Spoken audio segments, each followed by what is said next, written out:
Hyvin Peltoselle. Peltonen 1-1 vastaan tilanne. Ja jättö. Ja hyvä jättö tuleekin. Ja siellä Lepö! Ensimmäinen kunnon hyökkäys. Niinimaa laukaisee. Ja Ville Peltonen jysäyttää 8:07 ajassa Suomen 1-0 johtoon. Kovaa laitataistelua. Lehtinen. Hyvin Ville Peltoselle ja Peltonen vetää!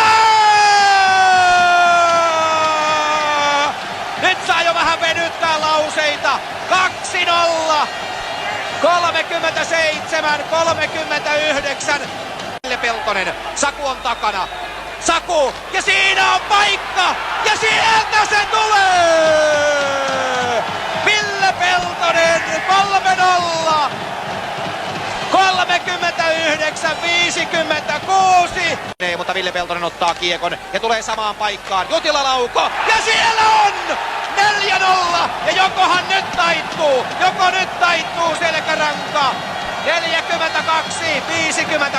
42-52. Ruotsi vielä yrittää. Myllys torjuu. Liput liehuvat. Kluben huutaa. Suomi voittaa maailmanmestaruuden. Suomi ottaa MM-kultaa. Se on siinä.